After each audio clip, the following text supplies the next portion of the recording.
200ഓളം രാജ്യങ്ങളിൽ നിന്നുള്ളവർക്ക് അഭയവും ഉപജീവനവും നൽകുന്ന രാജ്യമാണ് UAE.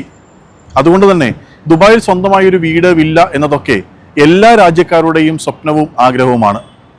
എങ്ങനെയാണ് അത് സാധ്യമാവുക? റിയൽ എസ്റ്റേറ്റ് മേഖലയിൽ പ്രമുഖരായ ELL പ്രോപ്പർട്ടീസിന്റെ സ്ഥാപകൻ സായി ശ്യാം സംസാരിക്കുന്നു.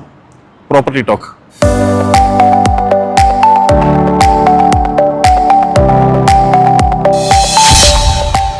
ലോകത്ത് എവിടെ നിന്നും ദുബായിൽ പ്രോപ്പർട്ടി വാങ്ങാം എന്ന് കേട്ടിട്ടുണ്ട്. എന്താ അതിന്റെ ഒരു പ്രൊസീജിയർ? നമുക്ക് എങ്ങനെ മേടിക്കാൻ പറ്റും? വളരെ സിമ്പിൾ ആണ്. ഇപ്പോൾ ഞാൻ ആദ്യം പറഞ്ഞ പോലെ നമ്മൾ ആദ്യം ചെയ്യേണ്ടത് ഒരു കൺസൾട്ടേഷൻ നടത്തുക എന്നുള്ളതാണ്. അപ്പോൾ നമ്മളൊരു ബയർ, ഇപ്പം ലെറ്റ്സ് എവിടെ നിന്നും, ഇന്ത്യ എന്നാവാം, കാനഡ, ഓസ്ട്രേലിയ, UK, എല്ലായിടത്തും ആളുകൾ വാങ്ങുന്നുണ്ട്. ഇപ്പോൾ അവർ വാങ്ങുമ്പോൾ ആദ്യം കൺസൾട്ടേഷൻ നമ്മൾ നടത്തും. നമുക്ക് ഒരു ഐഡിയ കിട്ടും ആൾക്ക് എന്താണ് റിക്വയർമെന്റ്, ഫൈനാൻഷ്യൽ ഒബ്ജക്റ്റീവ്, അതായത് എന്തിനു വേണ്ടി വാങ്ങുന്നു.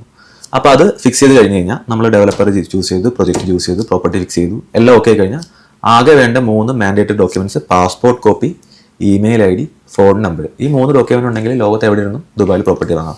ദുബായിൽ വരണമെന്നില്ല, വിസ വേണമെന്നില്ല, ഒന്നും വേണ്ട. ഈ 3 document, passport copy, email ID, phone number ഉണ്ടെങ്കിൽ പ്രോപ്പർട്ടി ബുക്ക് ചെയ്യാം. പിന്നെ ആ പ്രോപ്പർട്ടിയുടെ പേയ്മെന്റ് അടച്ചു പോകാനുള്ള ഒരു ഫൈനാൻസും കൂടെ കണ്ടാൽ മതി, വേറെ ഒന്നും വേണ്ട. പിന്നെ ഇതിൽ നമ്മളത് വാങ്ങിച്ച് കഴിഞ്ഞാൽ ഇപ്പോൾ ലെറ്റ്സ് സേ 2 മില്യൺ ദിർഹംസ്, 4.5 കോടി രൂപയുടെ ഒരു പ്രോപ്പർട്ടി ദുബായിൽ വാങ്ങിച്ചു. അതിന്റെ 20%, അതൊരു 50-60 ലക്ഷം രൂപ നമ്മൾ അടച്ചു കഴിഞ്ഞാൽ നമ്മൾ ഗോൾഡൻ വിസയ്ക്കും എലിജിബിൾ ആണ്. ഗോൾഡൻ വിസയ്ക്ക് എലിജിബിലിറ്റി എന്ന് പറയുന്നത് 2 മില്യന്റെ പ്രോപ്പർട്ടി, 2 മില്യൺ ദിർഹംസിന്റെ പ്രോപ്പർട്ടി, 4.5 കോടി രൂപ. ആ പ്രോപ്പർട്ടി വാങ്ങിക്കുക, അതിന്റെ നമ്മളൊരു 24% പേയ്മെന്റ് ചെയ്യുക. ഇതിൽ നമുക്ക് ആകെ വരുന്ന എക്സ്ട്രാ പേയ്മെന്റ് എന്ന് പറയുന്നത് പ്രോപ്പർട്ടി വാല്യൂ പ്ലസ് 4%. 4% എന്ന് പറയുന്നത് ദുബായ് ലാൻഡ് ഡിപ്പാർട്ട്മെന്റ് രജിസ്ട്രേഷൻ ഫീസാണ്, DLD ഫീസ് എന്ന് പറയും. ഇതല്ലാതെ ടാക്സ് ഇല്ല, വേറെ ഒരു ഹിഡൻ ചാർജസ് ഇല്ല. ഓഫ് പ്ലാൻ ആണെങ്കിൽ കമ്മീഷനും ഇല്ല. അതിൽ കമ്മീഷൻ ചോദിച്ചാൽ കമ്മീഷൻ ഇല്ല. ആക്ച്വലി കമ്മീഷൻ ഡെവലപ്പറാണ് ഏജൻസി ഫീസ് ആയിട്ട് കൊടുക്കുന്നത്. അപ്പോൾ വേറെ ഒരു ഹിഡൻ ചാർജ് ഇല്ല, 0 എക്സ്പെൻസ് ആണ്. പ്രോപ്പർട്ടി വാല്യൂ പ്ലസ് DLD, ലോകത്ത് എവിടെ നിന്നും ഒരു passport copy, email ID, phone number ഉണ്ടെങ്കിൽ പ്രോപ്പർട്ടി വാങ്ങാം. സൈഡ് എടുത്ത് വരുന്ന ആളുകളും ഇങ്ങനെ നേരിട്ട് കാണാതെ ഡീൽ ചെയ്യാറുണ്ട്. എനിക്കൊരു 60% നമ്മുടെ കമ്പനിയിൽ, ഇപ്പം എനിക്ക് മാത്രമല്ല നമ്മുടെ ഓഫീസിൽ ഇപ്പം 100 ഏജൻസ് ഉണ്ട്. അപ്പോൾ നമ്മൾ ഒരുപാട് ഒരു 10-600 മില്യൺ ദിർഹംസിന്റെ, അതായത് ഒരു 1200 കോടിയുടെ പ്രോപ്പർട്ടി നമ്മൾ മാനേജ് ചെയ്യുന്നുണ്ട് പല ആൾക്കാരും. അപ്പോൾ അത്രയും മാനേജ് ചെയ്യുമ്പോൾ അതിൽ പല ആൾക്കാരെ ഞങ്ങൾ കണ്ടിട്ടില്ല ഇപ്പോഴും. അത് പല രാജ്യങ്ങളിലോ, കാനഡ, ഓസ്ട്രേലിയ, UK, അങ്ങനെ പല രാജ്യങ്ങളിൽ ഇരുന്നിട്ട് ദുബായിൽ പ്രോപ്പർട്ടി വാങ്ങുന്നുണ്ട്. അവർ എപ്പോഴേലൊക്കെ വരുമ്പോൾ ഓഫീസിൽ വരും, വിസിറ്റ് ചെയ്യും. പിന്നെ നമ്മളത് മാനേജ് ചെയ്ത് കൊടുക്കും. അവർക്ക് ഇപ്പോൾ പ്രോപ്പർട്ടി റെന്റ് ആണ്, ഇപ്പോൾ വാങ്ങിച്ച ആൾക്ക് റെന്റ് ചെയ്ത് കൊടുക്കണം. അപ്പോൾ പ്രോപ്പർട്ടി ചില ആൾക്കാർ വാങ്ങിച്ചിട്ട് അവർക്ക് ഇവിടെ സപ്പോർട്ട് ഉണ്ടാവില്ല.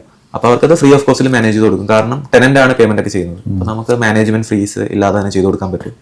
പിന്നെ റീസെയിൽ ആണെങ്കിലും അതിൻ്റെ ഒരു ഫോർമാലിറ്റീസ് ഒക്കെ നമുക്ക് ആളില്ലാതെ തന്നെ ചെയ്ത് കൊടുക്കാൻ പറ്റും. എന്റെ എക്സ്പീരിയൻസിൽ ഒരു 60% ആളുകളെ ഞാൻ കണ്ടിട്ടില്ല. ഞാനൊരു ക്യൂരിയോസിറ്റി കൊണ്ട് ചോദിക്കുന്നതാണ്, പൈസ കയ്യിലുള്ള ആളാണെന്നെങ്കിലും ഉറപ്പുവരുത്താനുള്ള കാര്യങ്ങൾ, അങ്ങനത്തെ എന്തെങ്കിലും എന്നോട് പറയാൻ പറ്റുന്ന കാര്യങ്ങൾ അങ്ങനെ എന്തെങ്കിലും? അതായത് നമ്മളിപ്പോൾ ഒരു പ്രോപ്പർട്ടി വാങ്ങുമ്പോൾ നമ്മളൊരു, ഞാൻ പറഞ്ഞില്ലേ, കസ്റ്റമർ, അതാണ് കൺസൾട്ടേഷൻ ഉദ്ദേശിക്കുന്നത്. നമ്മൾ ആള് സംസാരിക്കുമ്പോൾ ഒരു ഹാഫ് ആൻ അവർ സംസാരിക്കുമ്പോൾ നമുക്ക് മനസ്സിലാവും എന്താണ് അയാളുടെ പ്ലാൻ, അയാളെ കൊണ്ട് പോസിബിൾ ആണ്. ഇപ്പോൾ ചില ആളുകൾക്ക് ഡ്രീംസ് ഉണ്ടാവും, ദുബായിൽ ഒരു വീട് വാങ്ങണം എന്ന് ആഗ്രഹം ഉണ്ടാവും. അപ്പോൾ ആ ഡ്രീംസ് വെച്ചിട്ട് ചിലപ്പോൾ അയാളുടെ ഫൈനാൻസ് മാച്ച് ആവണമെന്നില്ല. അപ്പോൾ നമ്മൾ അത് കറക്റ്റായിട്ട് മനസ്സിലാക്കി കൊടുക്കും. പിന്നെ പൈസ ഉള്ള ആളാണെന്നുണ്ടെങ്കിൽ നമ്മൾ അതിൻ്റെ ഒരു ബേസിക് സ്റ്റഡി നടത്തിയിട്ടൊക്കെയാണ് ചെയ്യുന്നത്. അപ്പോൾ അതുകൊണ്ട് എന്താ വെച്ചാൽ ആൾക്കും റിസ്ക് ഉണ്ടാവില്ല, നമുക്കും റിസ്ക് ഉണ്ടാവില്ല. അതിൻ്റെ പേപ്പർ വർക്ക് പ്രോപ്പറായിട്ട് നമ്മൾ പറഞ്ഞു കൊടുത്ത് ചെയ്തിട്ടാണ് പ്രോപ്പർട്ടിയിലേക്ക് കടക്കുന്നത്. അപ്പോൾ ആൾക്കും സേഫ്റ്റി ആയിരിക്കും, ഹെൽപ്പ് ചെയ്യാൻ നമുക്കും. ദുബായ് ആസ് എ കൺട്രി, നമ്മളിവിടെ ഒരു റിയൽ എസ്റ്റേറ്റ് കമ്പനി റൺ ചെയ്യുമ്പോൾ വേണ്ട ഫോർമാലിറ്റീസ് എല്ലാം പ്രോപ്പറായിട്ട് ഫിക്സ് ചെയ്തിട്ടാണ്. അതിപ്പോൾ എന്ത് തരത്തിലുള്ള ഒരു കേസ് ആണെങ്കിലും നമ്മളത് ഫിക്സ് ചെയ്ത് കൊടുക്കും.